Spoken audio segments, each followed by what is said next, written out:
Can you please welcome, ladies and gentlemen, Phil Starr. Thank you.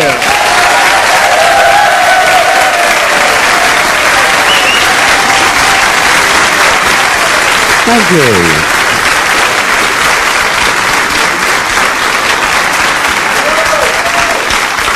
Thank you. Very unusually, I've just been in the pub down the road. And, no, just as I walked in the door, you know, you do like to be kind to people that are on their own, and there was this very handsome-looking young boy sat at a table, all on his own, looking terribly depressed. So I sort of popped up to him and I said, you're looking very sort of down in the mouth. He said, I'm terribly lonely. So I said, well, will you have a drink? He said, I'll have a double brandy. I said, no wonder you're fucking lonely.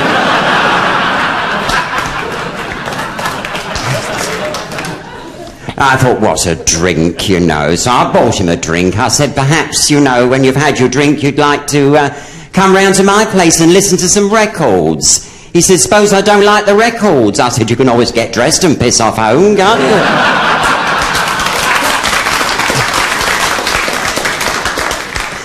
You know, it was most unusual, though, because while I was stood at the bar, because obviously he'd gone by then, and a nun walked in. And I thought, you don't often see nuns in public house. I thought, perhaps she's collecting. She went straight up to the bar and she said to the barman, do you think I could have a double gin, please? So he gave her the double gin and she knocked it straight back. She said, I think I'll have a refill. Well, by the time she'd had 14, I was curious. So I said, excuse me, Mary Magdalene. I said, it's very unusual to see a lady of your calling knocking back those gins like you've been. Oh, she said, they're for medicinal purposes. They're for the Mother Superior's constipation. I said, but you're swigging them back. She said, oh, I know. She said, when she sees me, she's going to shit herself.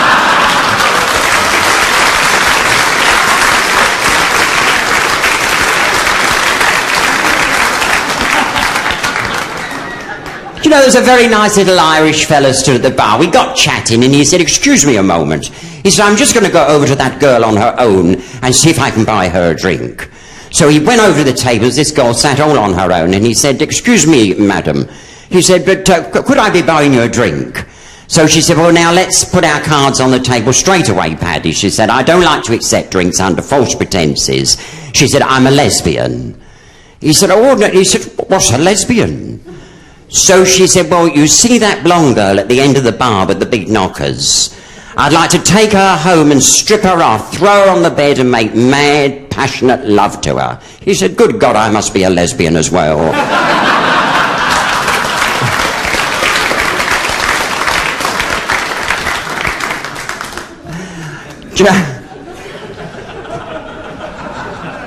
I've got a friend, Vera. Oh, she's lovely, Vera. And I was down the bus stop this morning, and actually we arranged to meet down there. And there was a woman at the bus stop. Oh, she was crying her eyes out. Oh, she looked terrible. She was in a terrible state. And you never like to sort of go over immediately to ask them what's wrong, because you get involved, don't you? But she was sobbing so hard. I mean, I had to go over in the end. I said, excuse me, love. I said, you look so upset. What on earth is the trouble? Oh, she said, my husband's been burnt. Oh, I said, not serious, I hope. She said, oh, they don't fuck about at the crematorium.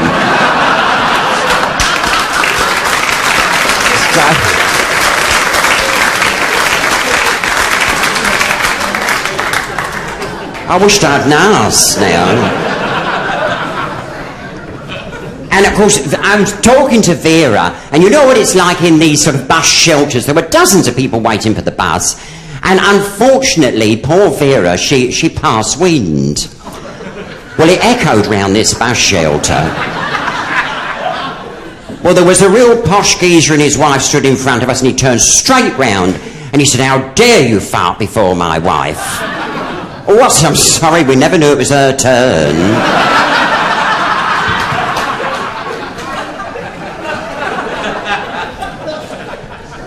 So I properly upset Vera.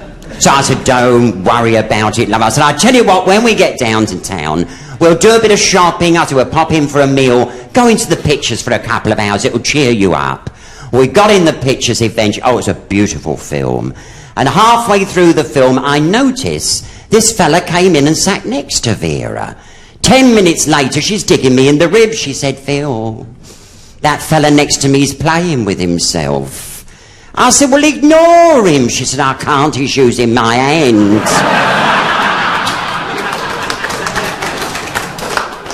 I said, well, move back 3 rows. She said, oh, do you think it will stretch that far?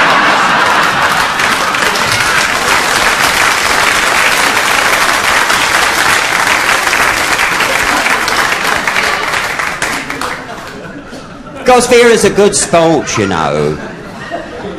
She's the type you can go on holiday with, you know. Last year we went to Spain. I didn't like it very much. But where we went, you know, hardly anybody ever spoke English. And I noticed everybody kept saying to me, Buenas noches, buenas noches. And I didn't know what they were talking about. So I was in this bar on this particular evening. I said to the barman, I said, excuse me. I said, what's all this buenas noches business? So he said, well, it's Spanish for good night. So I said, oh, that's how stupid of me. So on our way back from the bar that night, back to the hotel, I saw this fella walking towards me, so I thought, oh, be friendly, you know. So I said, buenas noches. He said, piss off, you Spanish bastard, you.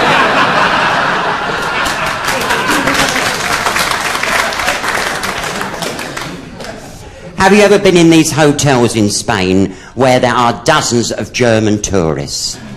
You can never get round that pool, can you? You can be out there at 6 o'clock in the morning and it's packed. Well, by the Thursday when we were there, I was determined. I got up when the lark was singing. I think it was a lark and it shit on me twice, I don't know. And I sat by that pool all on my own. Well, eventually it filled up. Well, I noticed stood next to me was this very, very attractive German fellow. I mean, he was good looking in the briefest of briefs, posing on the side, you know. I thought, well, I'm not looking, I had a quick shove-dee. And he sort of poked me with his toe, you see. So he said, you are English? I said, oh, you're terribly observant. So I said, yes, I am. So he said, I am German. So I said, yes, I had a feeling you might be.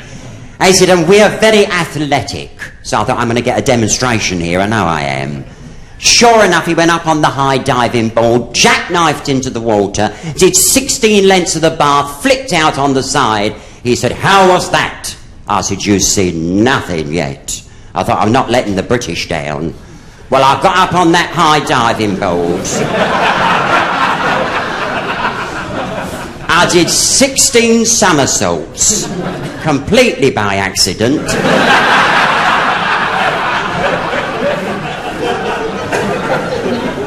Well, I did 32 lengths of that bath underwater. Come out on the side, I said, follow that, Fritz. He said, that is wonderful, honey, and where on earth did you learn to do 32 lengths of the bath and all underwater? I said, I used to be a prostitute in Venice and the police are so hot out there.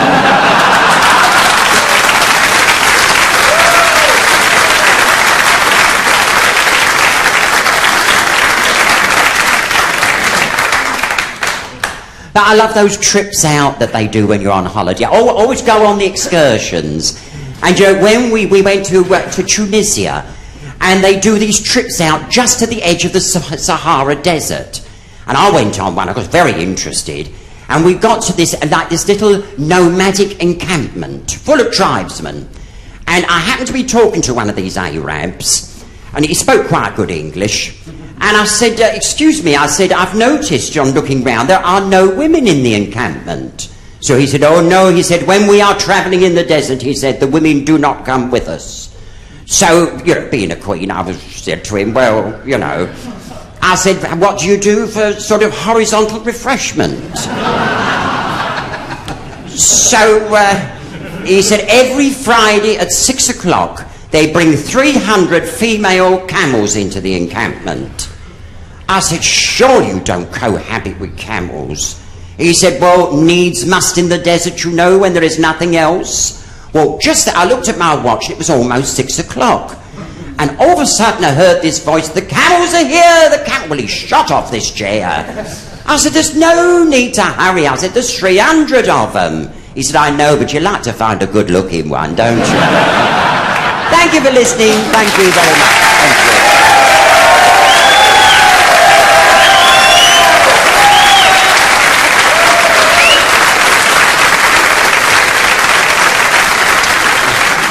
you. Ladies and gentlemen, can you welcome Dockyard Doris?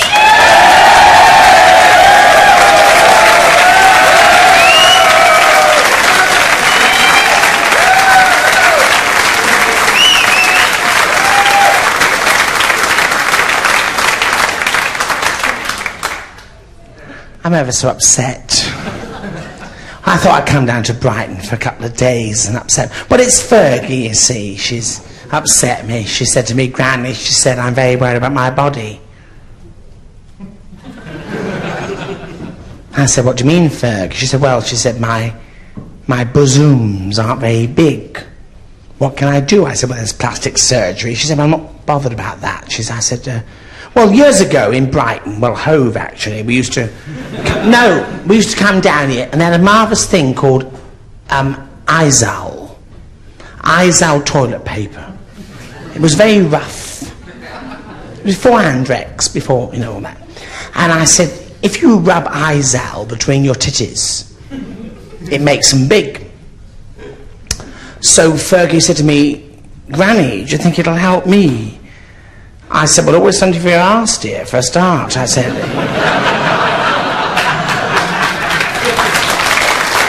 no. You see, the whole family, I can say it now because I'm amongst friends, but the whole family's peculiar.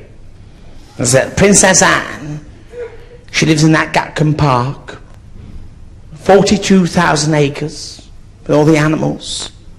Queen Mother was round there about 5 weeks ago having a cup of tea.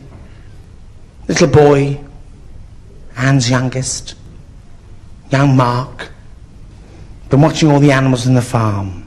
And they always say, out of the mouths of babes and sucklings. He's only 7, and he came skipping to the kitchen. He said, Mummy! And Anne said, yes, darling. He said, you know the big black bull in the bottom field? And Anne said, yes, dear. He said, he just fucked the white cow. The Queen Mother's top set flew right across the fucking room.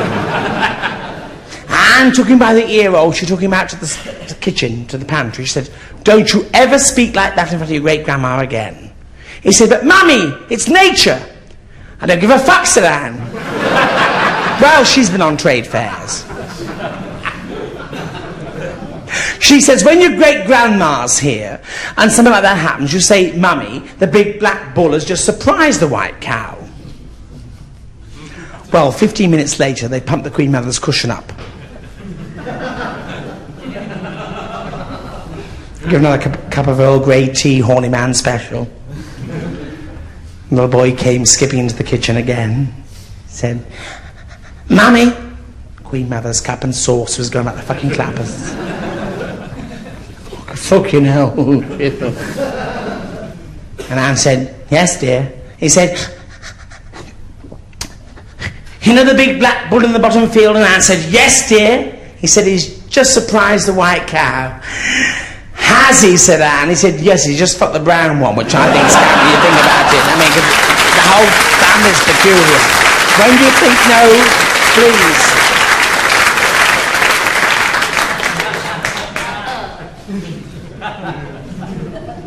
About a week ago, Her Majesty was driving back from Goodwood races with Fergie in the coach. Open landau, like you get a Blackpool, when you're being camp, You've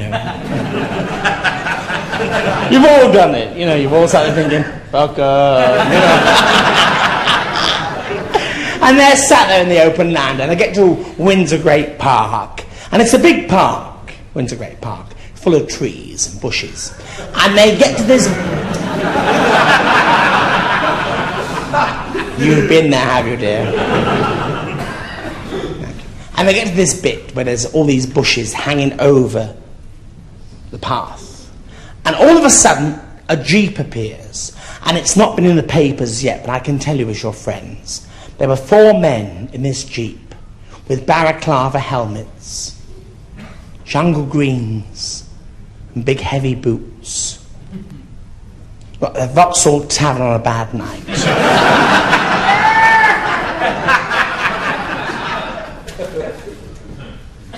They stopped the coach. They said to the Queen, "Give us all your money!" Got guns. She said, "Oh, I don't carry any money on me. I'm the Queen." Oh, you know her, don't you, dear? They said, "Well, give us all your jewellery then." Well, she said, "All my jewellery is in the Tower of London." They made her and Fergie out of the coach. The poor Queen at the front with the white wig and the knee breeches on. They shot her, threw her body onto the floor, jumped into the coach, whipped the horses 3 times, and galloped off over the horizon. And there was the Queen and Fergie walking back to the palace. And Fergie said, "That was a near one, Mum." And the Queen said, "Yes, it was." And she said, "But Fergie, weren't you wearing a string of pearls that was bought for you for your 21st birthday?" And Fergie said, "I was, Mum. But when I realised they were hijackers, I ripped them off, shut them with minge." And the Queen said, "Pity we hadn't got Margaret with us, who could have saved the coachman as well."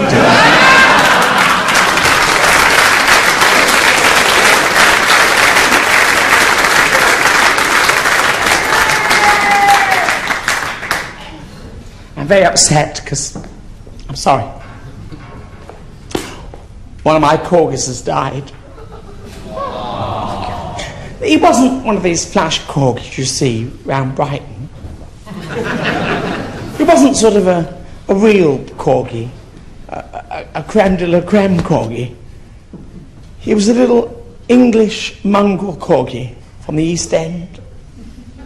Black patch on one eye. No tail. No teeth. He wouldn't bite you, but he'd give you a nasty suck occasionally. Deaf. Castrated. Answer to the name of Lucky. No, it's all very well you being a dog, but being a deaf dog's no good, is it? Some bugger shouts din-dins. You don't hear anything and don't get anything. Someone said to me, "Mum, get yourself down to Harrods. They've got a sale on." So I went to Harrods when they closed the shop one afternoon about 5:30. I went to the pet department. Sorry. And I bought this doggy death head for my little Lucky. £492 it cost me. I took it back to Clarence House. I strapped the batteries under his chest. I put the hearing aid in his ear. And ladies and gentlemen, for the first time in that doggy's life, it could hear. And it heard the dog next door barking. And his little stump, because they don't have tails. His little stump was going like the clappers. And it could hear the bees buzzing. And it could hear the birds singing. And it went running round the garden. And it went down to the bottom of the garden where the old oak tree is. Cocked its leg up. Pissed all over the batteries and blew its fucking head off.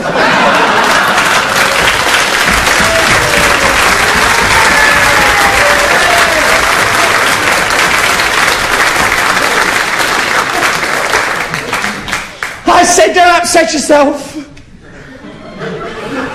No, you mustn't. Get yourself out and get another animal. So we went to another pet shop. And the sad thing is, it's a medical fact. One stutterer will start another stutterer off. And the geezer in the pet shop, he stuttered. And I was all in a quiver, and I said, "Good morning, sir. I'd like to buy an animal, please." He said, "Certainly, madam. What do you fancy?" I said, "How much are the birds?" He said, "Well, the parrots. The ones on the top shelf are £1, and the ones on the bottom of the shelf are 50 pence. I said, "Well, why are the ones on the top shelf dearer than the ones on the bottom shelf?" He said, "That's simple, they're on hire purchase."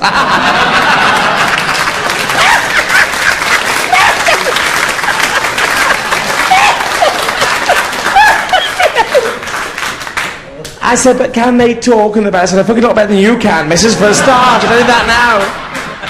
I'm very happy. But I'm very lucky. I've got my family. Even though the hat is... Even though the hat is falling off my head. No. I'm very lucky. Bless them. I went to Holland the other week. Lovely people, the Hollanders. Queen Mother went there in a Rolls Royce. And in Holland they have very narrow streets. We were driving down a little narrow street and I was the aide de camp. Aide de camp. Not aide de camp, thank you. As the Queen Mother sat there, you know, waving. And then down the same street came this other Rolls Royce. And it was Queen Juliana of the Netherlands. Her Royal Highness. Queen Juliana of the Netherlands. And the car stopped about an inch away from each other. And the Dutch driver got out and said, "Move back, please, quickly." And the English driver said, "I'm sorry, I can't." The Dutch driver said, "Excuse me, move back, please. I have a VIP." And the English driver said, "So have I." The Dutch driver said, "I have Queen Juliana of the Netherlands in here." And the English driver opened the back door and said, "What do you think? I've got a bag of fucking shit in the back here, dear. Now open the fucking door and move out of the way. See you again. Bye-bye."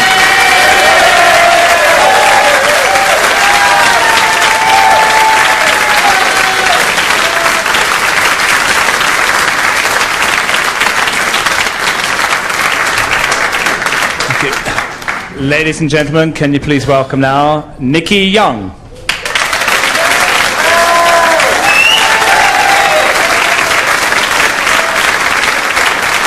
Well, thank you so much. I must say that coming from Scotland, from a small village in Fife called Achtermachty, we didn't have a lot of television, didn't have a lot of entertainment, but I did have 17 sisters. Daddy said, in fact, if we'd had another one, we could have had an indoor golf course. And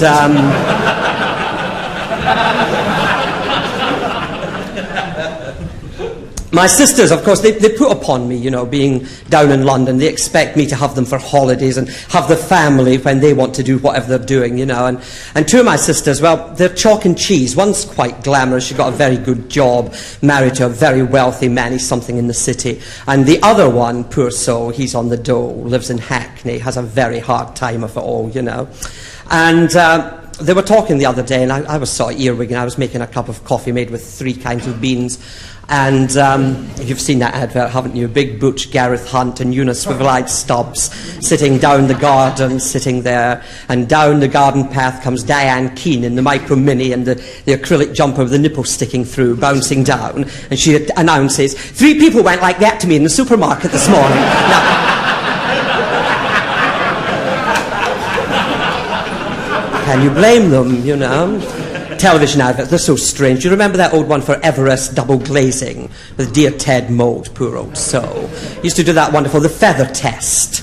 He said, there is no draft and completely soundproofed. I will prove it with the feather test. And he goes over to the window and he drops the feather. He says, "Start her up, Bert." And Bert starts the machine off. If it was soundproofed, how did Bert hear him?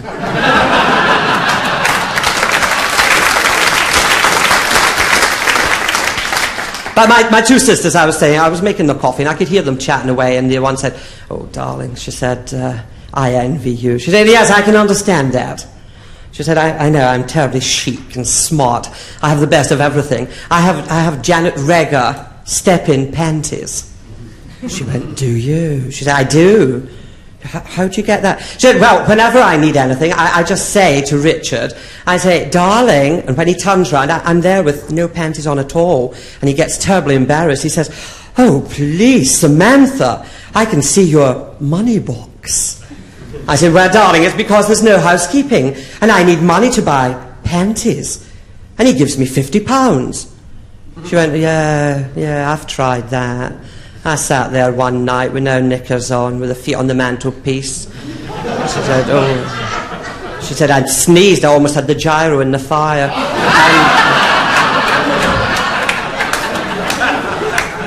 She said, "We were watching Coronation Street, and suddenly something happened. Bette Lynch sort of bent over and he went, 'Oh, look at them bleeding tits, look at those buggered me, girl, you've got no fucking drawers on.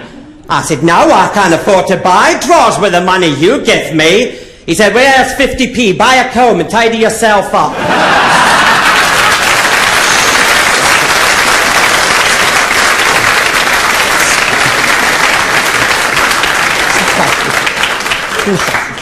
But I've got some very nice neighbours, I have to say. There's a very young girl just moved in next door to me. She's 19 and been married 3 weeks. And she came to see me the other day, and she said, I'd like to speak to you because I look upon you as the Claire Rayner of the block. I was a bit annoyed about that because I, don't wear wings. And can you imagine? Yeah, now, it's quite a while ago. It's a few months ago now. We were in America. I don't want to be flash, but we were in New York. And we were watching the telly. Now, the ads there, they advertise absolutely everything.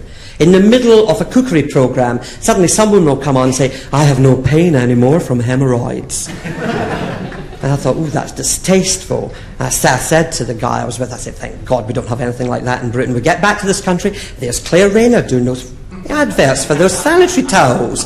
I thought, only in Britain can they use a woman that hasn't fucking needed them for 20 years.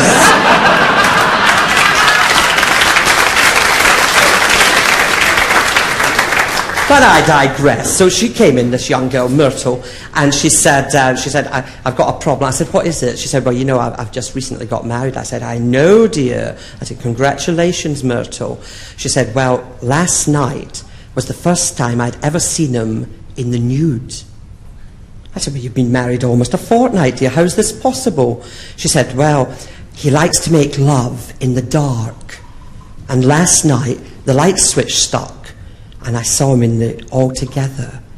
I said, well, what's your problem? She said, well, I know where he's, and I thought I'd be helpful. And I said, Willie? Bobby? Johnny? Winkle? She went, no, I know where his prick is. I said, yes, Myrtle. I said, well, if you know that, what is the problem? She said, well, what's that round red thing on the end? I said, don't be silly, darling. I said, that's common knowledge. That's the knob. Well, it is, isn't it? The knob. She said, oh, the knob. She said, well, what's it there for? I said, don't be a prat. Stops your hand shooting off the fucking end. What do you think? She said, well, if that's the knob at that end, what are those two round red things, 16 inches? I said, how many?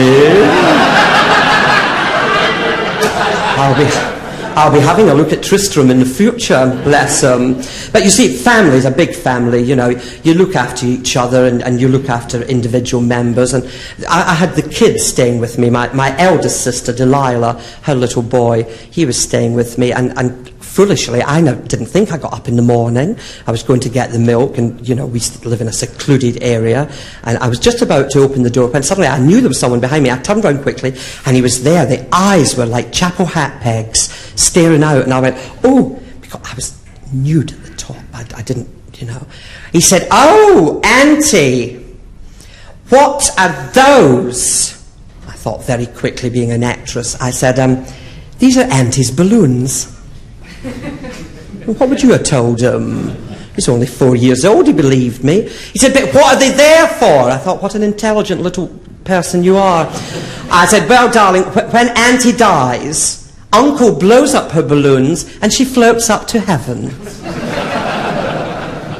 Now, that was all right until a week past Tuesday, when suddenly we were staying with his mother and father, and he came belting into our bedroom about 5 o'clock in the morning. He said, Auntie, Auntie. I said, what? He said, Mummy's dying. I said, what do you mean she's dying? He said, her daddy's blowing up her balloons and she's shouting, oh God, I'm coming.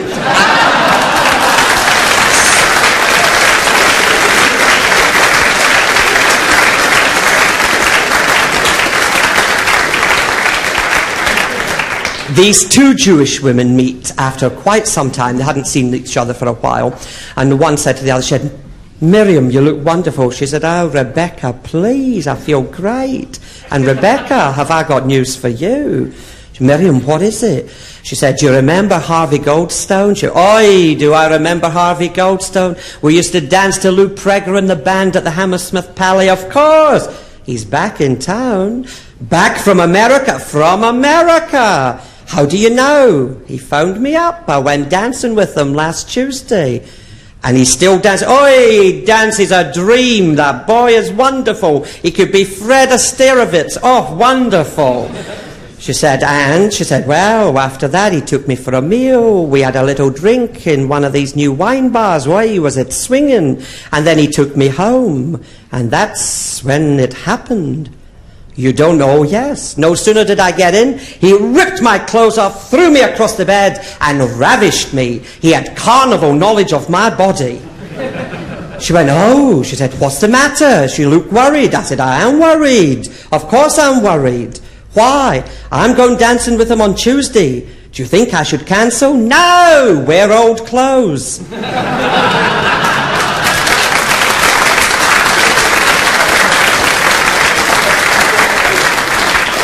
Can never tell. Of course, when I started in the business, I started as a dancer. I danced all over the place, and I did an audition in the West End of London for a lovely man called Bobby Bradley, and he got me a job in Paris. And I went over there, and every night I used to leap on stage. I used to do ballet with my left leg and tap with the right, and between the two I made a small fortune. And one night, while walking home along the Champs-Élysées, the sex maniac stepped out from a doorway and ignored me. Yes, you may be surprised. I went round the block twice. I got the bugger in the end. He said, excusez-moi, mademoiselle, voulez-vous coucher avec moi ce soir? I said, you what? He said, I'm asking if you'd care to come back to my place. I said, oh, yes, please. So back we went to his gaff. He opened the door. There wasn't a stick of furniture in the place. Was I floored? He opened the door into his lounge. It was furnished in early French crepe. He said, chérie, chérie, chérie, do you like cocktails? I said, oh, I'll listen to anything as long as it's got a happy ending. I don't mind. He said, no, would you like a little something between your lips? Yes, that's what I thought then. I realised he meant a bevy. I said, I'll have a sin and tonic. He poured me out the half pint of gin. He put a splash of tonic in it. Well, I took a couple of sips, and I got all girly and giggly. I was going, ah. I said, here. He said, where? I said, here. I said, tell me, Jean-Claude, in Paris, do the lemons have wings? He said, no. I said, oh, in that case, I've just squeezed your canary into my gin. See you soon. Bye-bye. Whoa!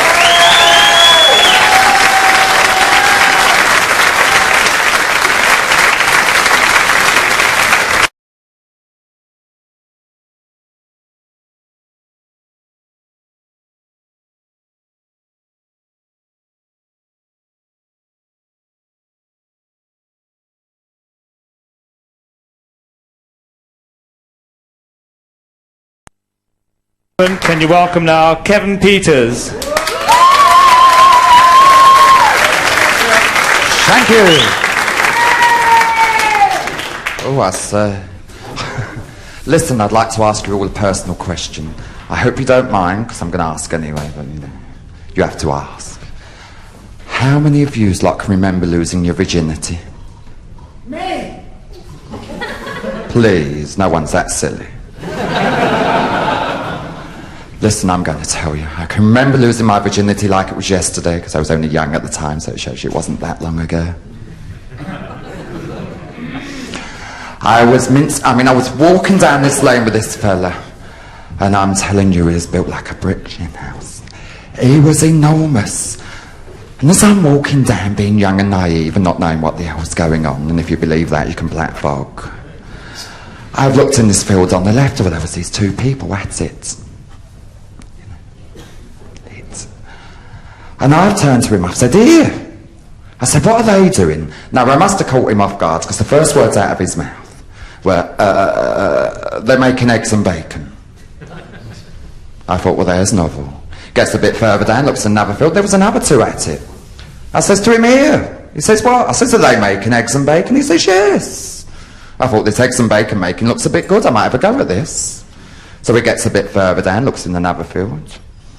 I says to him, do you fancy, He says, well, why not? So we went in this field and I stripped off, naked, not a stitch on. to the wind. Well, he undid his flies and this thing that fell out, well, it went... I went... Well, you do automatically, don't you? I'm telling you, it was that big. It was like a baby's arm holding 2 Jaffas. It was enormous. Well, there I was, on the floor, with my legs in the air. And he was banging away at my old fanny. Do you know he must have been at it for about an hour and a half? Talk about Ruby in red lips. Well, I'm telling you now, if you go out and you pick up these fellas and they're rippling with muscles, they've got great big wadge between their legs. Get rid of them. They're a waste of time. Because when it comes to an orgasm, all you get is the 3 M's. And that is...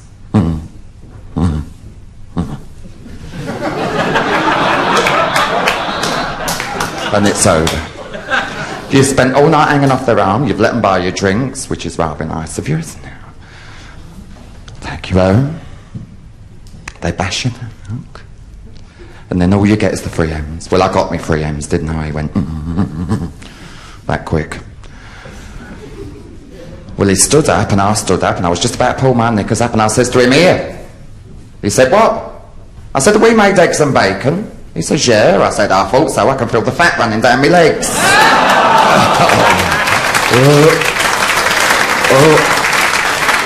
Oh, please. I know it's tacky, but if you give it half hour, it dries off and you can scrape it off with your nails. But I was sat indoors the other month and there was a ring on my knocker, so I answered my door. Who is my 2 best girlfriends? Now, one of them, she's built like that, straight up and down, nothing of her. She's got one of these curly perms that's gone wrong. She looks like a mop upside down. But the other one, she weighs about 20 stone, but she's bubbling with fun. You know the type. We've all got a friend like her. I said, well, come in, girls, sit down, have a cup of tea and a bourbon. So I sat down. I said, oh, Kev, we've got a problem. I said, what's the matter? I said, well, we've met these 2 fellas. I said, well, that's no problem. I said, well, they've asked us to marry them. I said, that's no problem.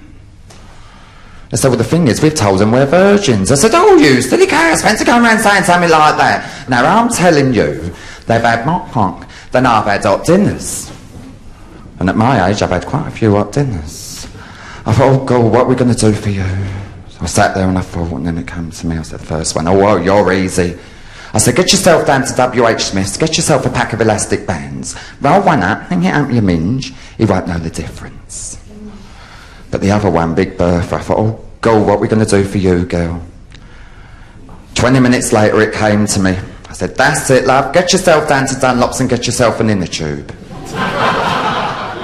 Roll it up, hang it up your minge, he won't know the difference. Well, they get married and you can picture it, can't you? They're away on their honeymoon. And it's the honeymoon night and they're in their respective suites. Husband number 1 comes in, cocks his leg over, he's banging away. And in the still of the summer night, you've heard that wonderful sound. Ping! Oh, he said, what was that? She said, that was my virginity. Gone. Out the window. Oh, he said, you fucking little angel. He said, you're 23 years old, you've saved that for me all your life. He says, I'll treasure you till the day I die. In the next room's Big Bertha. Laying there in a baby doll tent. In comes her husband, cocks his leg over, burns his arse on the light bulb.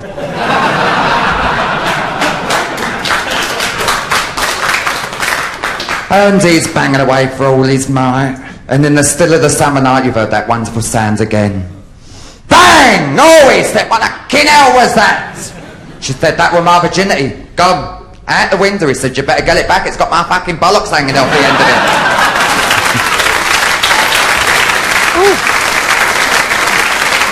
Oh, thank you. Here. Has anybody booked holiday? Is everybody on dole round here, alright?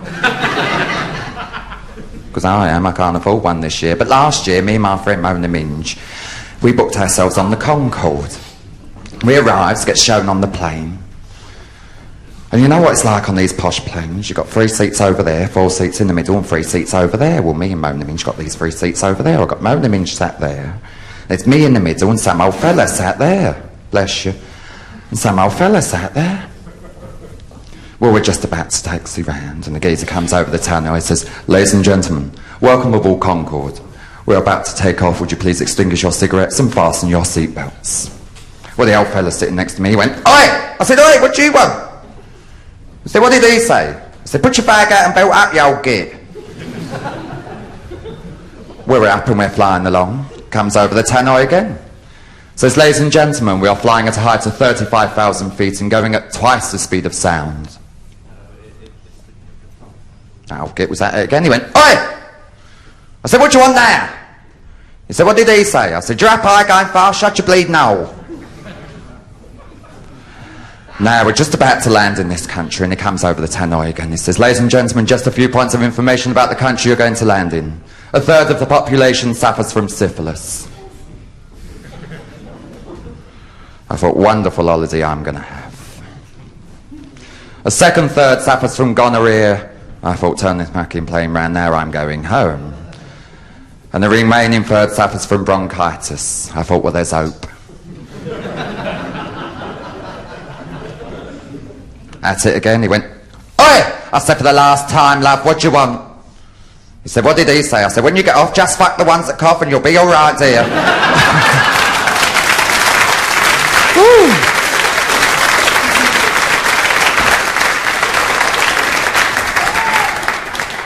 Do you know, I've got several kids, and my eldest boy is an hairdresser. And he come up to me the other day and says to me, "Mum," I said, "What, son?" He said, "I never really wanted to be an hairdresser."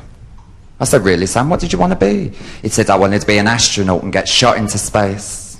I said, "Son, if your father had pulled out when I told him, you fucking would have been. Thanks a lot. Good night. See you again. Ciao."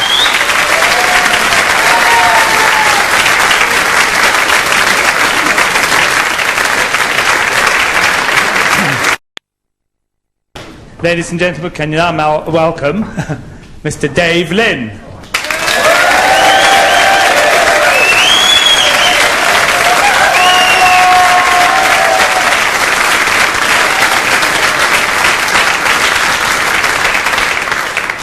Hello. I'm a drag artist. I was a woman, then I discovered Smirnoff. Actually, I'm not like the other ones you've seen tonight. I'm actually Jewish. You may have noticed. Thank you very much. Thank you very much, sir. No, I'm Jewish. And actually, before I was a drag artist, I thought, what would I like to do when I left school? You know when you're at school and you have those little toilets? Do you remember those little toilets? Yeah? I went back, chickens. I went back to look and I thought, what would I like to be? And I thought, I'd like to be a prostitute. You know, lay on my back and make money. And I went to Greece, because I thought that's where they made KY. And oh, for those of you who just tuned in, this is KY TV slipping into your channel. No, I was a prostitute, and I was in France, because I thought, well, eventually I'm going to become a star and have my name up in big French letters. And, no, actually, there's a new Jewish condom out at the moment. It's got ink in the end, so if you can't come, you can write.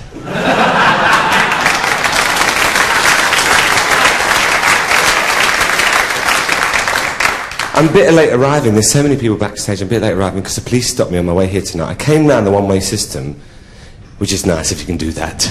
And you know what the police are like in Brighton? They suddenly appear from nowhere, and there he was with their sign up, you know, "Stop Police." So put my sign up, "Bollocks, drag queen." I know. I dress up, they dress up. And he got out of his car. He got out of his car and he walked around mine. You got a cough? See a doctor. And he looked at my car like it was shit, and he was Ajax. And he came round to my window, and I'm sitting there holding the wheel, and he said, he didn't say anything actually, he looked through my window, which was silly because it wasn't open yet, and he said to me, "Are you the driver of this car?" So I thought, humour him. I said, "Well, it's automatic, but I have to steer." He said, "Do you know anything about your highway code?" I said, "Yes, of course I do." He said, "Well, what do you expect to see when you're approaching an island?" I said, "Palm trees, sulawli, coconuts." He said, "You women drivers, you're all the same." I thought, have I got news for you, cock? But I didn't say that. I said, now have you finished, sir? I've got to go to work. He said, oh, what do you do for a living? I said, I'm a drag queen. He said, go fuck me.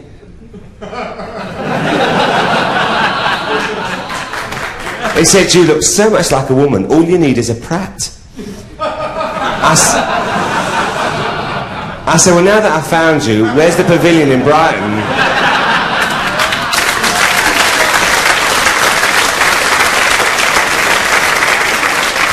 Anyway, he let me go with a caution. He said, don't wear that colour again, so I'm here. And I'm thrilled to be here, because being Jewish is difficult in this work that we do, you know, being a drag queen. I'm not a woman, for those of you looking at me now. These are not breasts, they're false padding. I've tucked my 9 inches away tonight to... Let them record this, that's what I say. But my mother's here tonight, and I feel very close to her. She's a Jewish woman. Jewish women do not talk. They sort of go, hello?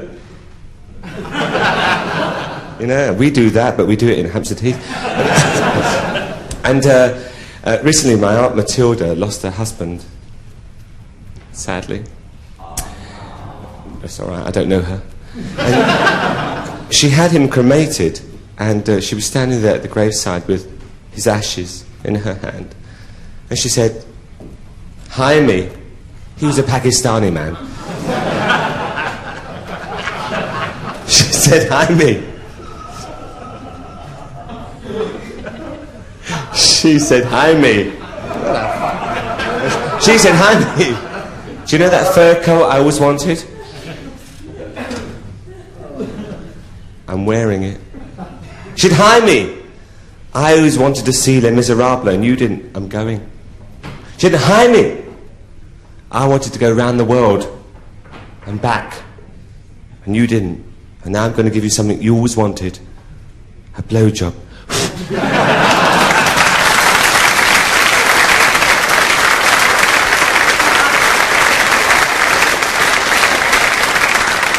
I think being Jewish is difficult because being a prostitute, when I was a prostitute before I did this for a living, because I'm a drag artist now, it was difficult because no, you have to train, don't you, to be a prostitute? No, there's a woman there who knows what I'm talking about. And you have to practice, you know.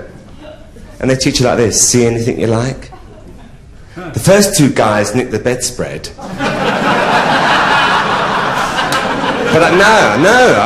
But I got the hang of it. I was in France. I love the Champs-Élysées,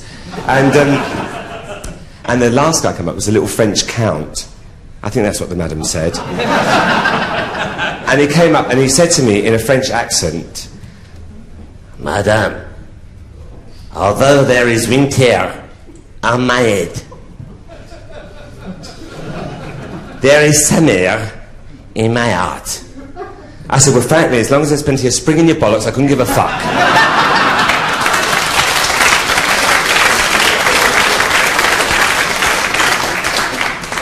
I'm still doing this. Are you hot? You take your jacket off, love. Try deodorant? Yes, yes. Got your sandwiches, have you? It's Mandy. He said to me, Madame, I would like you to do something very special for me. I said, well, usually, love, it's 25 francs, but if you want something special, it's 30. He said, I would like you to sprinkle some water on my body. Oh, I said, all right. I've done Lego. So I went, I got a bucket with water, and I went, sprinkle, sprinkle. He went, oh, mon Dieu, the rain. I said, all right. What you fancy now? He said, Madame, I wonder if you could blow on me. I said, now you're talking, I'm angry. No, he didn't want that. So I went, sprinkle, sprinkle. He went, oh, sacre bleu, the wind.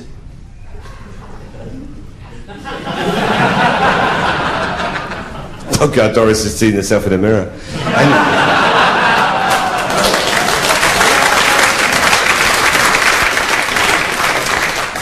And he said, Madame, I said, yes, babes, because you talk like that. You're cocky, aren't you? And he said, Madame, what I'd like you to do next is get a bucket and kick it. So I already had the bucket there, Terry, Varley. I had the bucket there, so I went, sprinkle, sprinkle.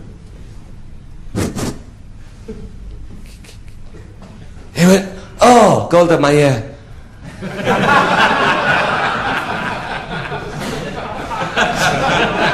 The rain, the wind, the thunder. I said, what do you want now? He said, oh, Madame, could you do one more thing for me? Could you reach the light switch and switch it? Could you reach the light switch? That was Dockyard Doris. Her vest may have just taken off. I wonder if you could reach the light switch and switch it on and if. I said, on and if? He said, yes, on and off. So I went, sexily, swingle, swingle. Kick, kick. Switch, switch. He went, ah, mon Dieu, the rain, the wind, the thunder, the lightning, the rain, the wind, the thunder, the lightning. I said, you fancy a fuck? He said, what, in this weather?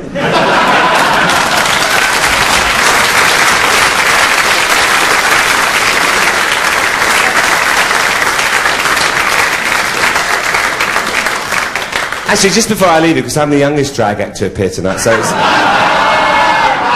No, this is one of Dockyard's sleeves. No. Just before I leave you. No, have you been to a harvester before? No, I'm very into adverts at the moment, and I recently went to New York by aeroplane, because it helps. And a lot of the aeroplane stuff now are gay. You might have noticed a lot of stewards, you know, trolley dollies, you know. And you can tell because they walk along and they go to the men, you know, hi, sir, is there anything I can do for you? Madam, is there anything I can do for you, sir? Yeah. And there'll be cottages. And if you can't breathe, there'll be poppers at 36,000 feet, you know. But I went to New York and I saw this amazing advert where a man, I think it was a man, went up to this door and knocked on the door, you know, ring, ring. And a woman opened this door in a negligee, and she said, hi. Women do that because they're epileptic most of the time. And he said, look, I'm selling a new detergent here, and I'd like to come in and demonstrate. She said, okay, come in. So he goes inside and he says, have you got anything that I can wash? So she takes the top of her negligee off and he gets it and he goes, into the wash, out of the wash, into the rinse, out of the rinse, into the dryer, out of the dryer, up to the nose, sweet as a rose. She said, that's fabulous. Could you show me some more? He said, sure, madam. Give me another garment. So she took her bra off.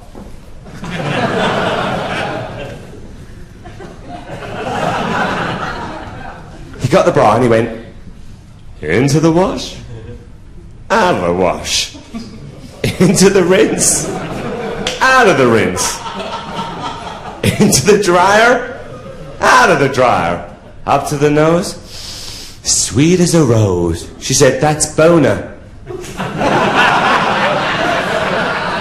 No, she said, that's wonderful. Show me one more thing and I'm going to buy your detergent because I'm bald. The wash said not, but bald got it clean. So she took her knickers off.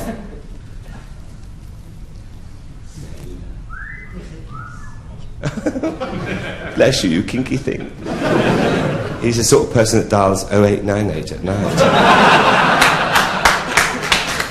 So, he got the knickers and he went into the wash, out of the wash, into the rinse, out of the rinse, into the dryer, out of the dryer, up to the nose, back in the wash. Thank you.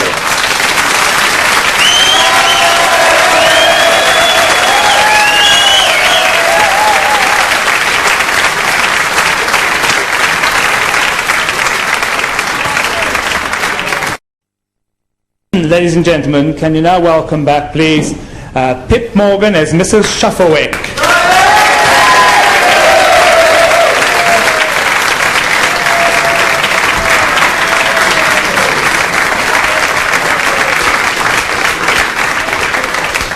Hello, my lovelies. You all enjoying yourselves? Yes. Good, I shall soon put a stop to that.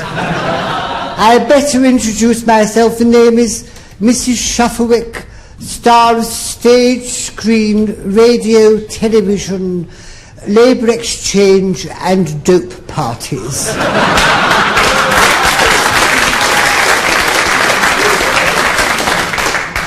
Part-time topless waitress at the Frog and Nightgown in the Balls Pond Road, and formerly known on the British Music Hall as Poppy Tupper and her educated sheepdog.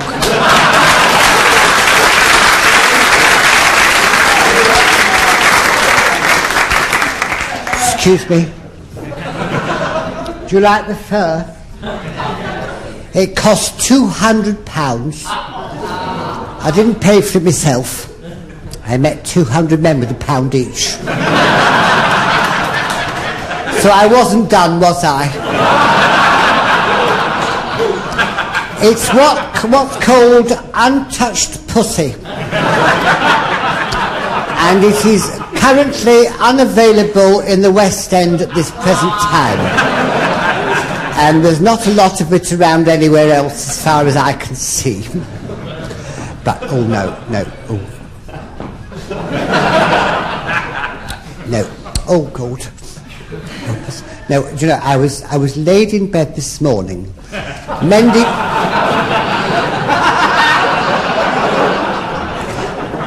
a puncture. I had a blowout. No, not a blow-through, a blowout. I shall never buy those rubber guns again, I can tell you. And I had one of my hot flushes. Oh, what do I have them? Do you have them? I have to blow down my blouses on buses. Oh, God. And I thought, no, the only one thing for it, bloody slip into something loose and go down to the local. Now, my local... Oh, you like my local? You don't know it. No, of course you wouldn't know my local. It's called the Cock and Comfort.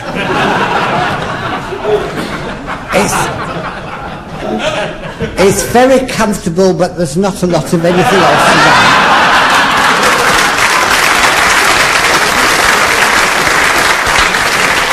No, and I got myself in there, and I thought, oh God, give me a large brandy, and I'll put my head between the landlord's knees for 2 minutes. And and do you know, I was sat sitting there, but minding me, not a care in the world, and one of my neighbours came in. Oh, poor cow. Oh, poor cow. She was all sad and forlorn. I thought, oh God, whatever's happened. I said, Alice, called Alice Pokeworthy. I said, no, excuse me. I said, what's ever happened? She was crying, you see. She said, I've lost my husband. I said, what, he left you, what? And she said, no, he's passed away. I said, oh, what was he? Oh, well, you know. She said, it was Sunday morning, she said. And I was doing the dinner, and I said to him, will you go down the garden?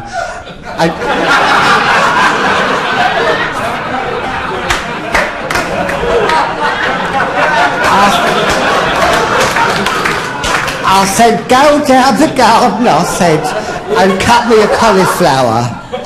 So he went off down the garden, and he bent down to cut this cauliflower, and he went, dropped dead. And I said, oh dear, I said, I'm ever so sorry. I said, whatever did you do? She said, we had to open a tin of peas.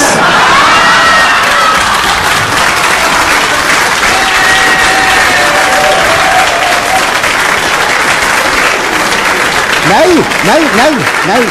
Look, I haven't come up here to be laughed at, no. So anyway...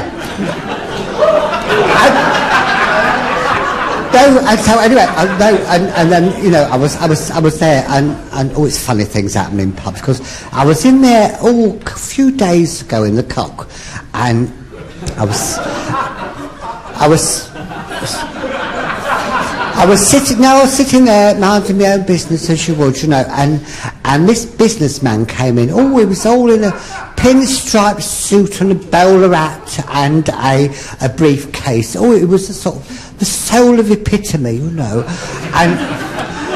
And he walked up to the bar, and there was this barmaid there. She was a very staid woman, sort of black bombazine and a rope of pearls, you know. And he walked up to her and he said, "Tickle your arse with a feather." And she said, "I beg your pardon." He said, "Particularly nasty weather."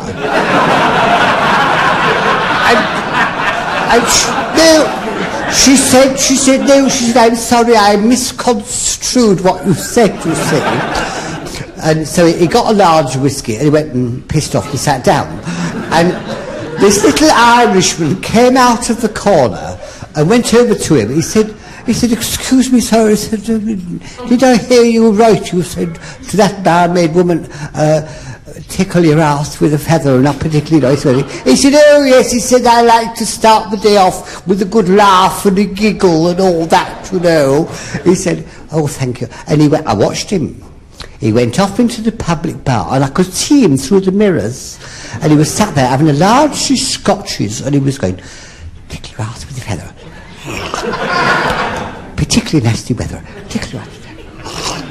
Particularly nasty weather. Nasty weather." Well, 20 minutes later, he was out, he was pissed as a fart. And he come through, and he said, he went to the barmaid, this bombazine woman, you know, the black one, and he said,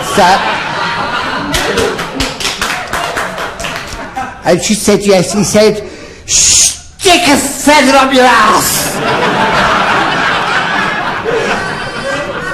She said, "I beg your pardon," and he said, "It's raining like fuck outside."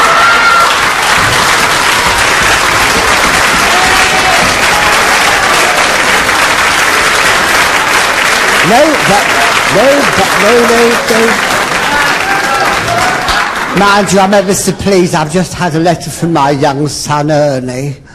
I'm ever so delighted. No, he's been detained to give Her Majesty pleasure.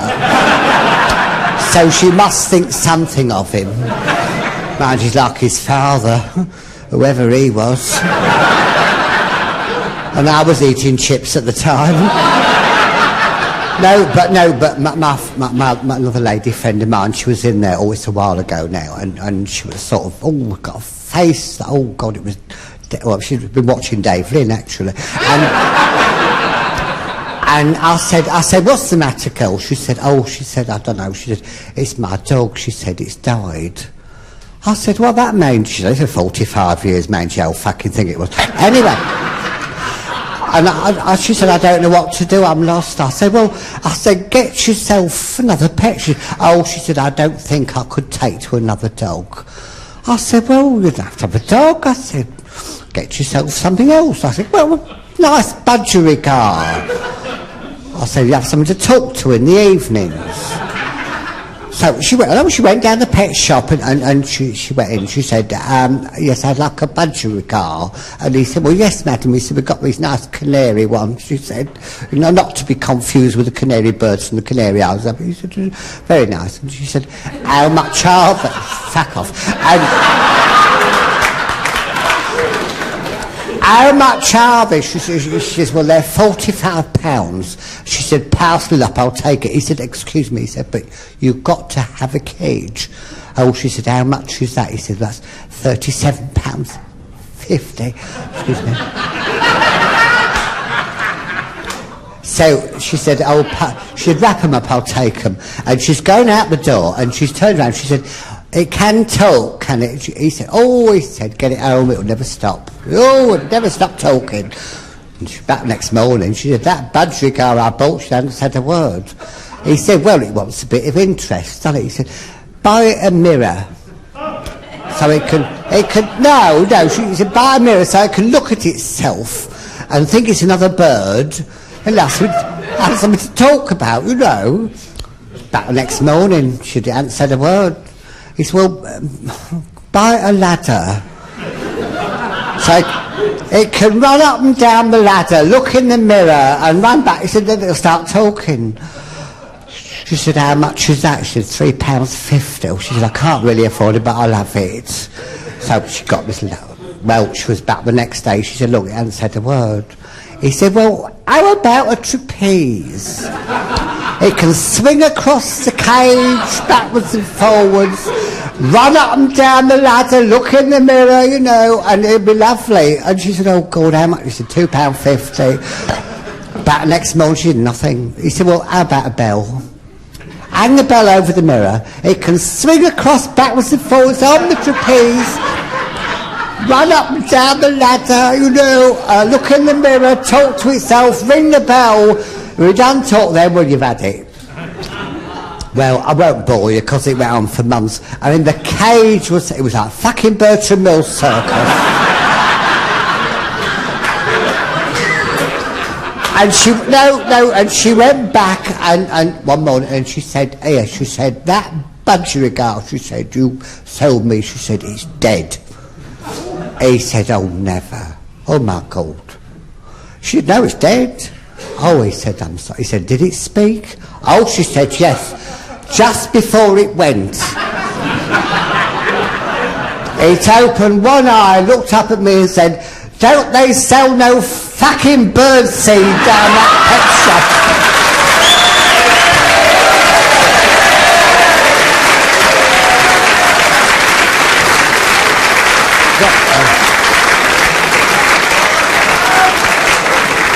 Well, no,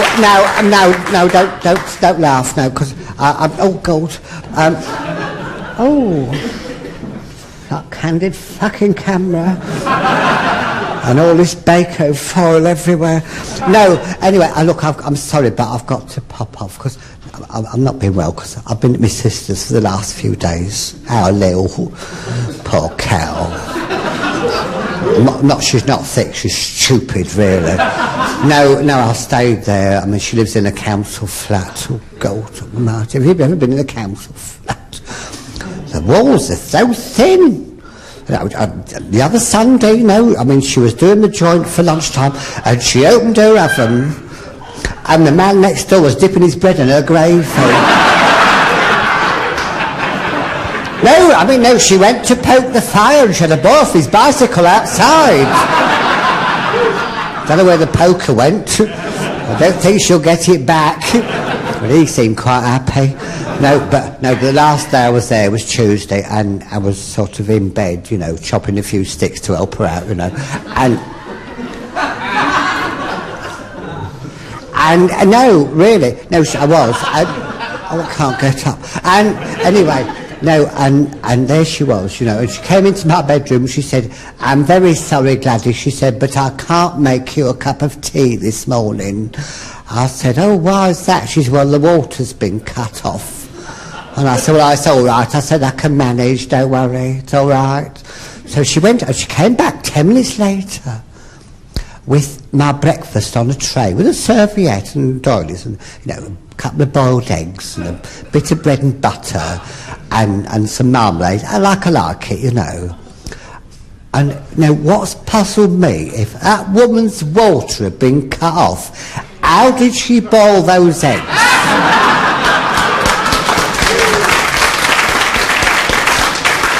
And all I can say finally is, thank God I didn't have them fucking poached.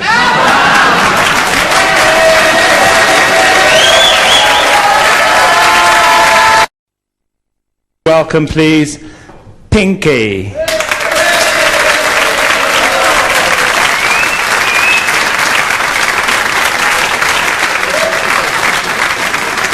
Good evening, ladies and gentlemen. Welcome to Pinkie International Airways, the airline to the stars, such as Jim Reeves, Glenn Miller, and Buddy Holly, to name a few. All doors are now being locked, and they are being pointed out to you now, so there is no escape. Please don't open any doors or windows, as there is a danger of getting sucked off. Sorry, sucked out. Should you have need of oxygen, we have masks like these to use. Simply put it over your nose and mouth, imagining your best friend is sitting on your face. And rim in the manner demonstrated. If you feel faint, place your head between your legs. If you can't get it between your own legs, stick it between Pinkie's, and she will be very grateful.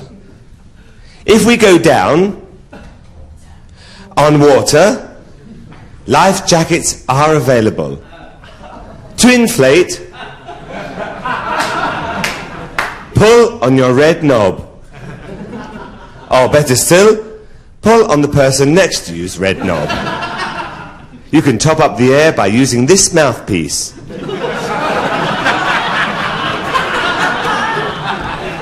There is a red light here to attract trade,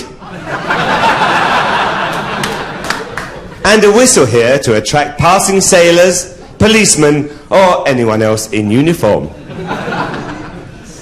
Sick bags are available from your stewardess. To use, open the bag fully, bring the head back, then thrust forward in a rapid motion, covering your nose and mouth. Then throw up. Once finished throwing up, hand the bag back to the stewardess Pinkie, and she will dispose of its contents.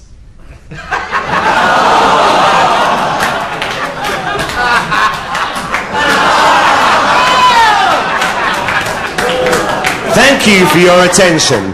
Please fasten your seatbelts now, cause you're in for a bumpy ride. Oh, thank you very much. Thank you very much. Well, good evening. Hello. Yes, for those of you who don't know me, I'm Pinkie, and I've just recently returned for one of my international trips. I've had a terrible night. I've been up all night on one of them flights, dear. I can't tell you what that is. You know what it was like? You're going through the aircraft, so there I was doing the air hostess chant, you know, tea or coffee, coffee, coffee, there you go. Chicken or fish, fish, fish, there you go. And this fella's pressing his call bell. He said to me, excuse me, stewardess. I said, yes, sir. He said, I've been pressing this call bell for the last 20 minutes. I said, look here, you bastard, it'll take more than 2 fingers to make me come.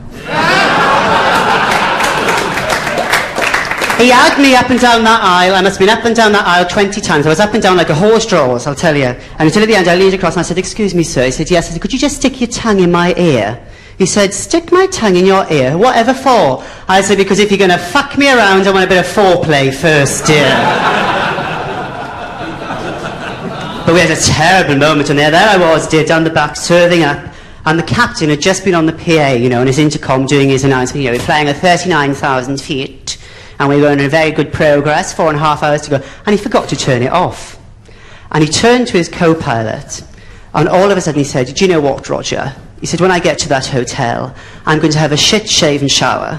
Then I'm going to get hold of that pink stewardess bitch down the back. I'm going to rip her knickers off and shag her till tomorrow morning. Well, I thought, oh my God, I went darting up the aisle. Woof! I was like solar bud on heat, dear. All of a sudden, I get to the front of the cabin, and this old woman had left her walking stick out, and I went flying, arse over tit. And she said, oh, you've no need to rush, love. He's got to have a shave, shit, and shower before he gets to you.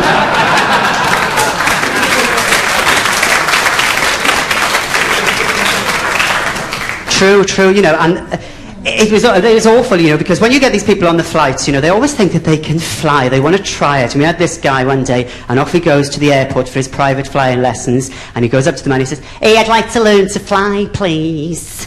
And the man says, have you flown before? He said, no, I've never flown before, but I'd like to have a go. He said, okay, so picture the scene. They get into this little biplane. He's sitting in the front, and the pilot's sitting in the back, and they take off, and it's all going very well. All of a sudden, he hears behind him, and he looks back, and the pilot is dead. He gets on the PA, and he goes, Mayday, Mayday, Mayday! Mayday! And this guy goes, yes, we read you, we hear you. What seems to be the problem? He says, the pilot's bloody dead up here! He says, where are you, my man? He said, I'm in the sky! He said, well, I know that. Whereabouts? He said, I don't bloody know the pilots. I've never been in a plane on my own before. What am I going to do? He said, calm down, calm down. He said, look at the clock on your right-hand side and tell me what it says. And he looked at the clock and he said, it says NNW. And he said, that's fine. You're flying in a north-northwesterly direction. He said, now look at the clock on your right-hand side and tell me what that says. He said, it says 4,000. And he said, well, calm down, man. That means you're flying in a north-northwesterly direction at 4,000 feet. He said, there's nothing to panic. He said, there is anything else you can tell me to determine your position? He said, he said, I'm flying upside down. He said, how do you know? He said, because I've shit myself and it's coming out the back of me collar.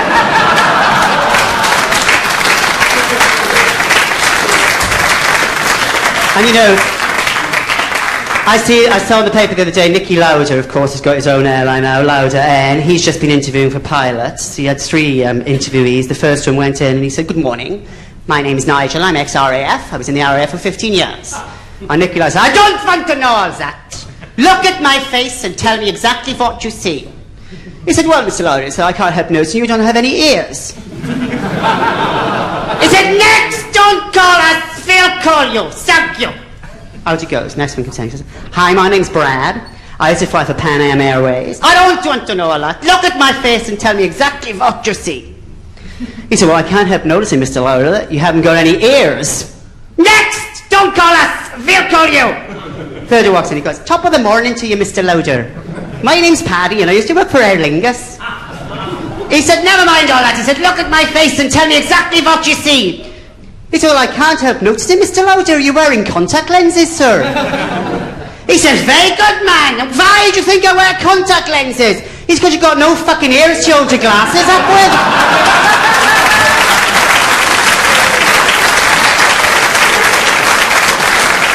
Well, I do like a bit of a holiday myself, and me and my husband, Di, of course, we come from the valleys, as you can tell. They do call me the vamp from the valleys, by the way. And we went to Las Vegas, we went gambling. We were walking down the road the other day in Myrtle Tydfil, and we saw one of our neighbours coming up to us, and he went, good morning. Di said, good morning. He said, I haven't seen you for a while. He went, no, we've been on holidays. He said, where have you been, Di? Went, we've been to Las Vegas.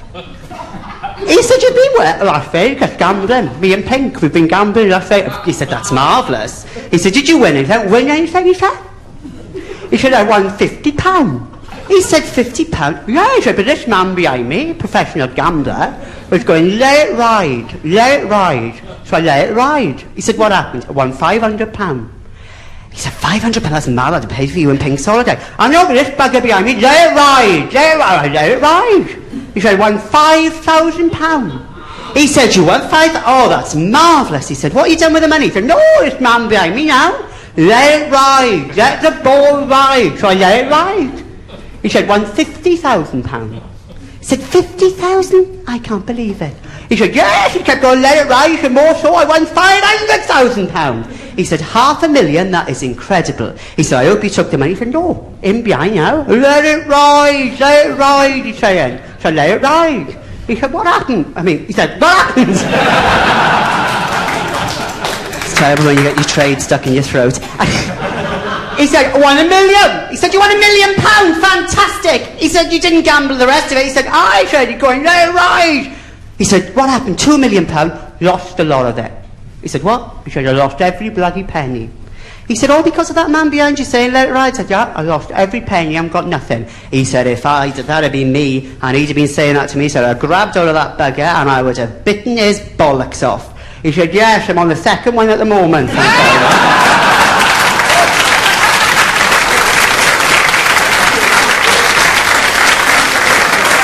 You know. And whilst we were on our holidays, we thought we'd have a little cruise. We went on the QE2. We did hit the sandbag. Actually, I call this my QE2 dress, because it's roll on, roll off, and it's full of dead semen. Anyway, cut that. But we did manage to get on a little cruise. We got shipwrecked. Anyway, we could all get washed up on the shore there, you see. And along shipwrecked with us, there was an Englishman, a Scotsman, and an Irishman.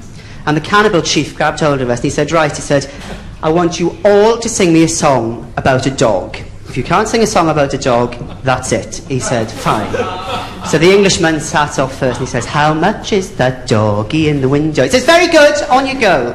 He said to the Scotsman, he said, right, I want you to sing me a song. And the Scotsman, Daddy wouldn't buy me a bow wow. Very good. He said to the Irishman, your turn. And the Irishman went, strangers in the night, exchanging glances. He said, that's not about a dog. He said, aye, it is. Scooby-Dooby-Doo. Thank you very much.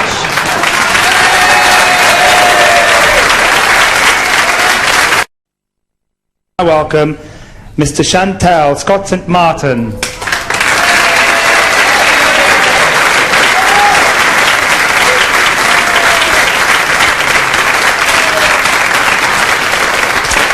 Well, here we are, dear. Here we are. Now, I knew I was coming here, actually, this evening, because I had this awful dream last night. Well, it was a nightmare, actually, because Maisie was in it. No, it was shocking, actually, because I dreamt that I had gone to heaven. Not the place with the cockroaches, but the other one. Oh, you've worked there as well. Dave, Lynn and I will tell you all about it later. Bastards. Anyway, yes, I dreamt I'd gone to heaven, and I walked into the gates. I went, oh, shit, that hurts. No, I walked into the gates, and St. Peter was there, and he said, come in, and I will show you everything. So I thought, well, that's not bad, dear, bit of trade as soon as you get up here. I thought, well, it's quite good, really, isn't it? And I walked in there, and all of a sudden, I saw Dockyard Doris. And there she was, snogging with Marty Feldman.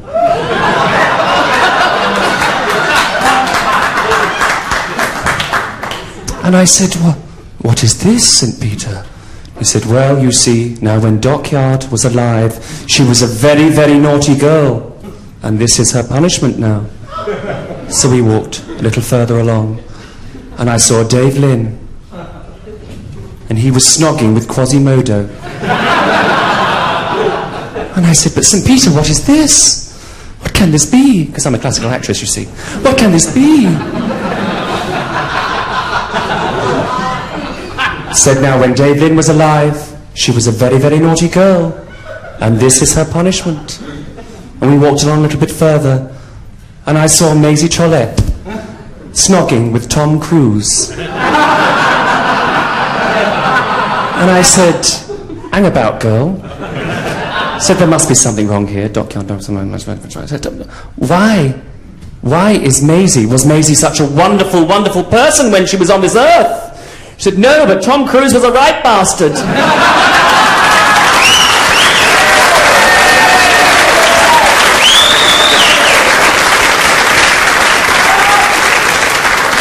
No, please don't. No, actually, I'm just recovering. I've just been on holiday, actually. I went on holiday with Dockyard and Maisie this year. I knew it was going to be bad as soon as we started, because the boyfriend booked the tickets. Virgin Airways. Who the fuck wants to go on an airways that doesn't go the whole way? When I sat at 69, I thought, this can't be bad, this is all right. Get there, we're trolling along the beach. Or as Miss M. Anyone remember Miss M? Bless her. Anyway, yes, well, actually, no, we were on the beach, and Dockyard was sunbathing, and Greenpeace rescued her. And... thank you, Colin. No, we were walking along, and all of a sudden, we saw this phenomenon. Now, at this time of night, that is very difficult to say, especially after 14 pints of lager. In the cupboard backstage. It's very intimate backstage, actually. I bent over once, and I'm now having Nicky Young's love child. Lovely. And anyway, we watched along, and we saw this merman. So this is absolutely amazing. So Dockyard went up to the merman and said, excuse me. He said, have you ever been fondled before? And he went, no, senor. Because she spoke Spanish, you see. Which is strange, being in Spain. And he said, no, senor. So Dockyard did a bit of the old fumble down and everything. And then Maisie went up and said, excuse me, he said, have you ever been kissed before? He said, no, senor, I have never been kissed before. Don't know why she spoke with a French accent then either. And I went up and I said, hola, ¿qué tal? Muy bien? Because I do the palabra, you see, because I'm flash. And she said, no, have you ever been fucked before? No, senor, I have never been, how you say, fucked before. I said, well, you are now, because the tide's out.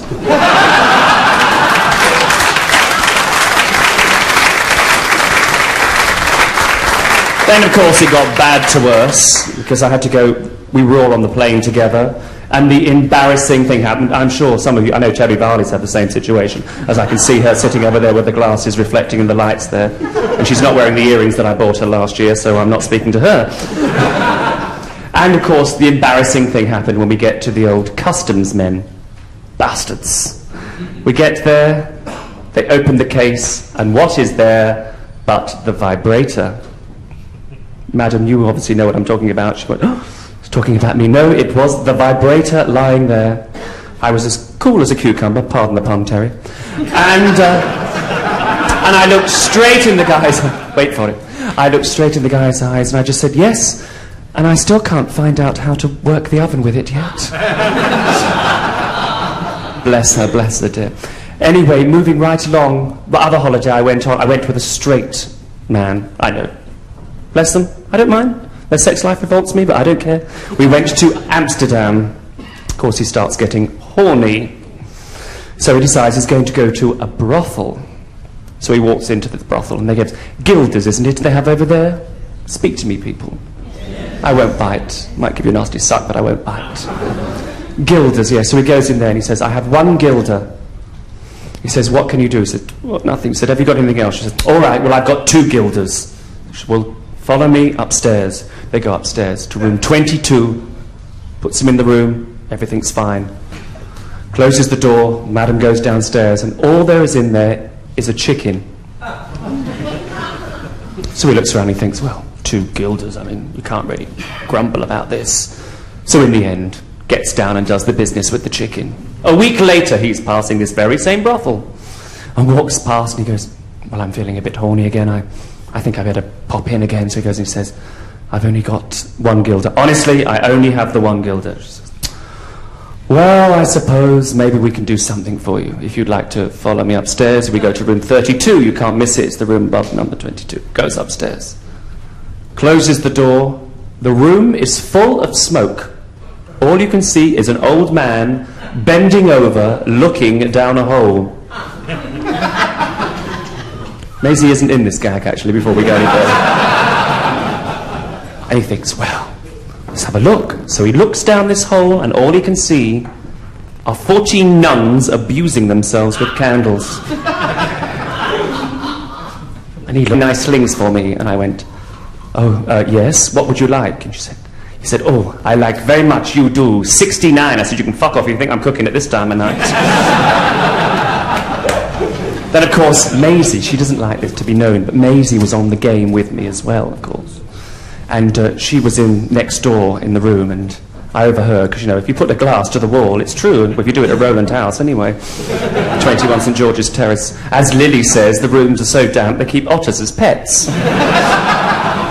So that's a plug for you, Maisie, all right, dear? Anyway, she's there and I can hear her, and she says, oh yeah. She does all the Polari, you see. She's watched too many of those movies, the cult movies. She says, oh yeah, wouldn't you like to put 1 finger inside me? And this guy says, well, yeah, okay, fine. Wouldn't you like to put another finger inside me? He goes, yes, okay, fine. He says, wouldn't you like to put 1 hand inside me? Well, yeah, that's fine, yeah, fine. Puts 1 hand. He said, wouldn't you like to put the other hand inside me? He said, yes, fine. So he puts the hand inside. He said, Maisie said, now, clap. He says, I can't. She said, yes, I'm tight, aren't I?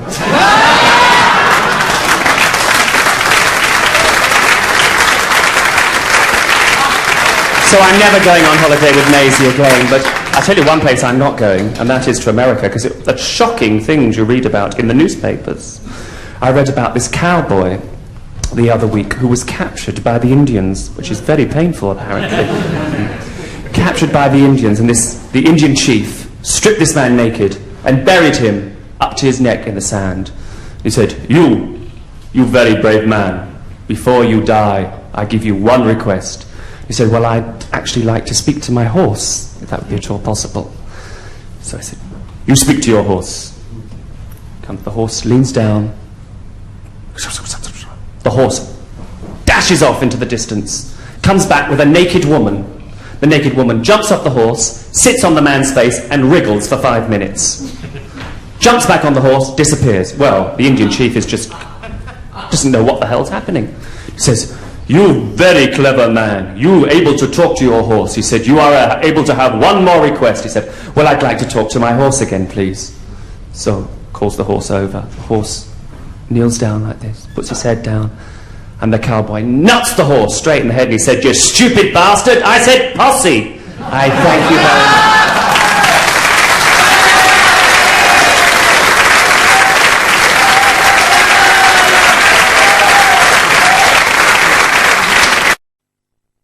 Ladies and gentlemen, can you welcome Maisie Trolette?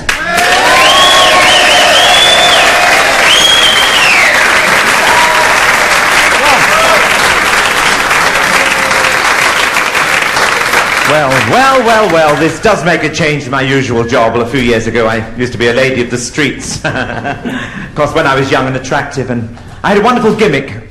I had a wonderful pitch in Bayswater, and I had this incredible, ugly-looking bulldog for protection, you know, and I used to troll up and down the Bayswater Road, and one day, it's amazing, this gorgeous, wonderful, beautiful white jag pulled up, and this gentleman sort of wound the window down, and I looked down, and he said, "Hi there." And I said, "Hello." He said, "How much for the pretty one?" I said, "Oh, £25. They took the fucking bulldog." So I thought I'd go into the legitimate stage, you know, and sort of come on and doing, you know, chat shows and all this kind of things and telling jokes. And I was quite amazed tonight because they were very good to the Irish people. There wasn't too much of, you know, sending the Irish people up, which is strange, really, because I have friends in Ireland. I had friends who've just been on holiday, and they come back and tell me terrible things what had happened. I mean, like his brother-in-law, one of my friend Patrick, his brother-in-law was running down the road in Kerry the other day, and, for about 6 miles chasing this fire engine, and the fire engine's going like, "Up there," and the bell is ringing, and after 6 miles he falls exhausted back into the hedge and calls out, all right, keep your fucking ice cream."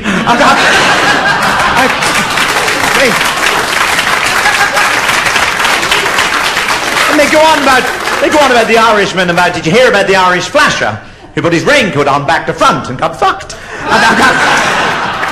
I mean, these are the kind of things that you think you want to say when you're doing a church convention. And the Jewish joke's always about, there's always Golda and her friend walking through Golda's Green, going through this beautiful, beautiful park, and all of a sudden the flasher jumps out, opens the map, whoosh, and Golda said, "Oh, Rachel, did you see that?" She said, "Such beautiful lining."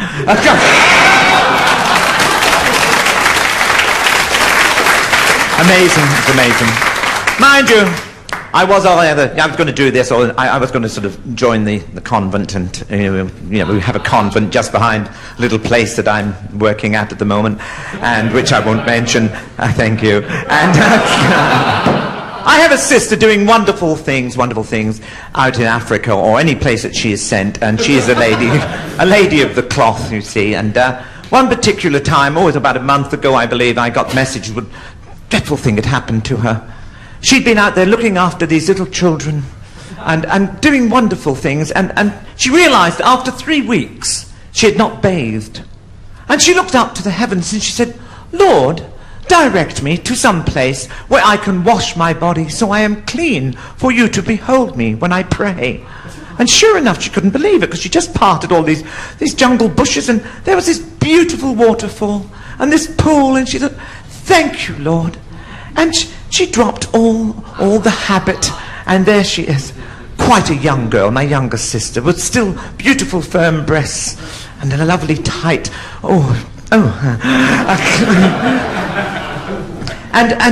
and she immersed herself into the pool, into the water, and she's bathing herself, and it's going over her breasts, and her breasts are getting really hard, and she thought, "Lord, you're looking down at me. I am betrothed to you." And she said, "Don't let me have these kind of thoughts." And then she stopped, because all of a sudden, this voice, she said, "I can't believe it."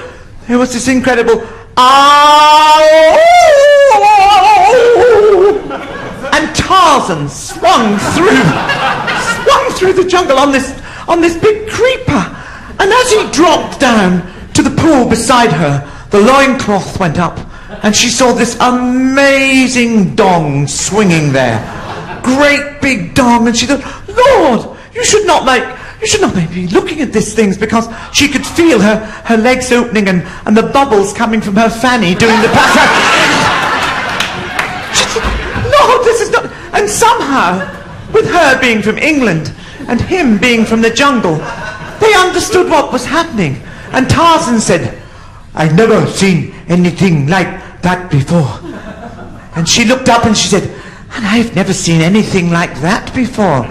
And Tarzan said, "You making thing do funny things," because he started getting this marvellous hard-on, and it got bigger and bigger and really big, like the good old-fashioned joke, like a baby's arm with an orange on the end of it. And she could not believe what was happening. And she said, "Tarzan, with that big thing being stiff, what do you do to get rid of the stiffness?" Tarzan said, "Tarzan, get big thing and go over to tree in the forest with the big hole and put big thing in the hole and boom, backwards and forwards. And after a while, the thing goes all limp."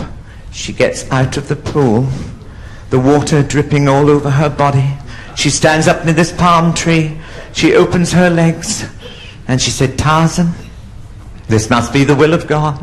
She said, "Because never again do you have to put the big thing in the hole to get rid of the swelling.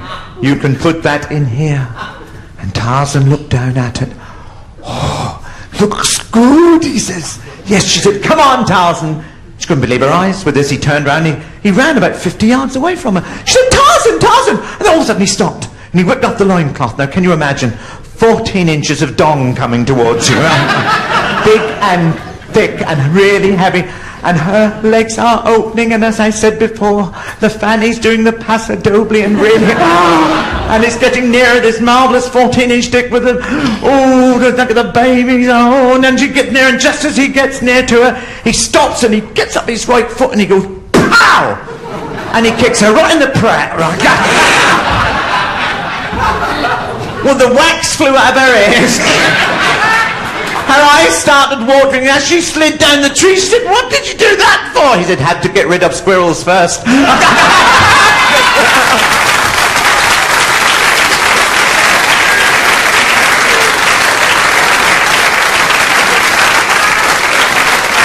Oh.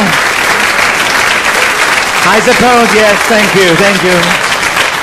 I suppose these are the kinds of things what happen these days. I mean, and parking, you all know what parking's like in Brighton. This happened, my sister rang me the other day. She said, "Maisie dear," she said, "the parking problem." She said, "You know that naff calf," she said, "just outside the bungalow?" I said, yes, you've eaten there evidently. And I said, "Yeah." "Oh," she said the other day, she said, "You'd never believe it," she said, this lorry pulled up, just like the Yorkie advert, she said, and this guy's sitting there, she said, with the ripped white vest, you know, and I could just see from where he's sitting that the jeans were all torn and he was all sweaty and he'd been driving all night and he's right outside the bungalow and he was then getting down and onto the steps and I saw the very firm buttocks and the big, big boots. Oh, you know, the heavy, really heavy boots, just like the Killing a Sister George. And and he's getting down and I thought, oh, he's going into that dreadful calf to eat when I have such beautiful food here. And she's hanging out of the window, you see, and she's got this negligee on, a beautiful white negligee that I bought her with a great big black fur around the bottom to keep her neck warm. And she's hanging out, and the negligee was just open enough so that sort of one breast was resting on the windowsill and the other one was there. And as he got out, she called, "Cooey! Cooey!" And he went, "What's that?" "Me?" He said, "Cooey, come here." And he came across and the muscles were rippling and there was all the oil and dirt on him. He said, "You want me?" She said, "Oh, yes." She said, "Don't go in there." She said, "Lots of people have got food poisoning." She said, "Come in here." She said, "Come round to the back." She said, "Go upstairs and have a nice shower. Put on a nice dressing gown and I'll cook you a gorgeous breakfast." And by this time, you see, the breasts were really hanging up. In fact, she had a blue tit on one of them. And that's...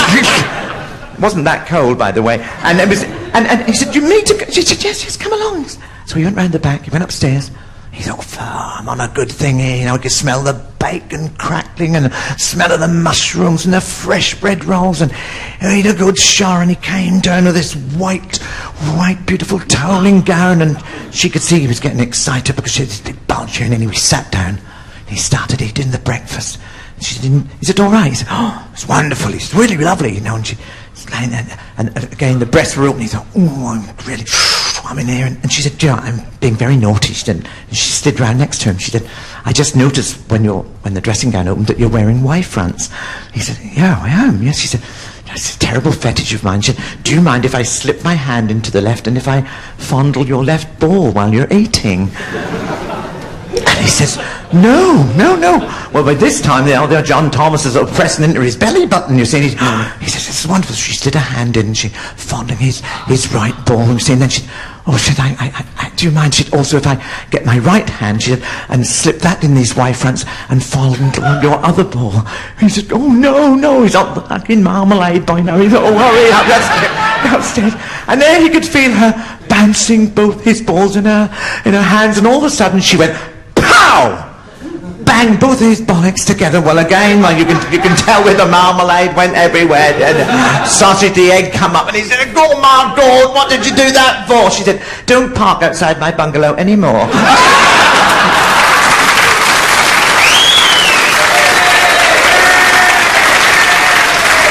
Oh well. These kind of things can go on, and I've got a nice hot coffee sort of going through there, and I've had wonderful trips, as like Mr. Scott and Magdalene and everyone when we could mention through there, and I've just been on holiday as well. I had a tour in the jungle, and there's wonderful things you see. I mean, animals always look after each other. There was one particular day I'd been on safari, and this great big elephant had evidently gone through this path and trod on a thorn, and this thorn went into this elephant's foot, and it was poison as it was going further and further, and this poor little elephant, a lady elephant, she was going, "Oh!" No, that was Tarzan. Well, he'd been riding on the elephant earlier, you see, and she sort of caught on very quickly. And anyway, the elephant then said, "I'm going to die, I'm going to die, I'm going to die." Well, you know that elephants are supposed to be frightened of mice, you see. And sure enough, this little mouse came and said, "Mrs. Elephant, if you can trust me," she said, "I can get that thorn out for you with my very, very sharp teeth. I can get this thorn out and you will live." And the elephant said, "Oh, anything, and anything. If you can do this for me, anything." So he lifts up the foot, and this dear little mouse gets his little sharp teeth, and she gets this round this thorn, and she pulls it out, and the elephant says, "Oh, that is wonderful. Thank you, Mr. Mouse." "Oh, that's all right, Miss Elephant," he said. "Now, what about the favour that you said I could have? Any favour?" So she said, "Yes, what would you like?" He said, "I'd like to fuck you." Well, all the rest of the animals have been watching this. I mean, you can just imagine, you see, with all these monkeys in the palm trees and everything else all around it, having hysterics. You could hear all this noise. She said, "You want to what?" He said, "Yes, please." She said, "How on earth are you going to fuck me?" He said, "Well, I can run up your leg." He said, "If you lift your tail up, I can put one little claw in one side and one in the other, and then I can fuck you." Well, the poor elephant, she sort of tried to put the trunk over her mouth, so she was not going to laugh, you see, and so she said, "Okay, come on." So up goes the little elephant all the way up the... No, the little mouse went up the elephant. The little mouse goes up, and the elephant lifts up her tail, and this little mouse goes, and gets one in, and he starts, he's going away that. Well, these monkeys by this time are having hysterics. And then, "Look at that cheeky little bugger, look at that." He said, "Right." He said, "Come on, we'll have him off here." So they get hold of one of these bloody great coconuts, right? And they say, "Just about, watch this." And they aim this coconut and go, poosh. Dreadful aim, went straight past the back of the elephant, smacked the elephant right behind the ear, and of course it hurt, didn't it, eh? She goes, "Oh!" And the little mouse looked round and she said, "Sorry, darling, I didn't know you were a virgin. Good night." Good night.